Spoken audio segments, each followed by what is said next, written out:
Hello जो आइए इसको स्वागत है। जो हमसे ये बोल रहा है कि 0.1 एम एस सी एल विलियन में 10 ml में उपस्थित एच सी एल अणुओं की संख्या कितनी हो जाएगी।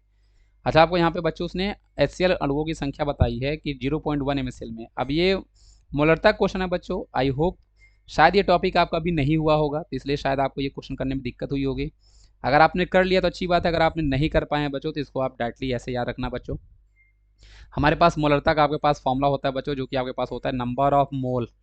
नंबर ऑफ मोल आपके पास होता है बच्चों, जो भी आपके पास विलेय होगा, विलेय का आप नंबर ऑफ मोल लेते हो, उसको डिवाइड बाय बच्चों आप क्या करते हो, वॉल्यूम ऑफ सोल्यूशन। वॉल्यूम हम लोग लेते हैं बच्चों विलियन का, और वॉल्यूम जो हम विलियन लेते हैं बच्चों वो आपका हमेशा लीटर में होता है। कई बार क्वेश्चन में वैल्यू एमएल में दी होती है, तो उसको लीटर में कन्वर्ट करने के लिए आप मल्टीप्लाई बाय 1000 कर देते हो। तो अगर ये वैल्यू एमएल में दी है, जैसे यहाँ पे देखो बच्चों एमएल में दिया हुआ है, तो आप 1000 कर देते हो, तो ये आपके पास फॉर्मूला है। अब नंबर ऑफ मोल आप कैसे निकालोगे, मल्टीप्लाई कर दो। तो अगर आपको यहाँ पे नंबर ऑफ मोल निकालना है बच्चों, विलेय जो कि हमारे पास यहाँ पे एच था, तो कैसे निकल के आता है बच्चों, मोलरता जो कि 0.1 है उसमें मल्टीप्लाई बाय वॉल्यूम जो कि आपके पास 10 है, उसको डिवाइड बाय आप बच्चों यहाँ पे 1000 कर देते हैं।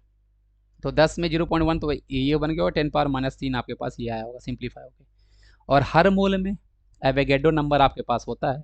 तो अगर आपको यहाँ पे अणुओं की संख्या निकालनी थी बच्चों, अणुओं की संख्या, तो 10⁻³ मोल है, इंटू इसमें आप 6.02 इंटू 10⁻23 कर देते तो आ जाता। तो 10⁻³ से ये कैंसिल होकर 10⁻20 बन जाएगा।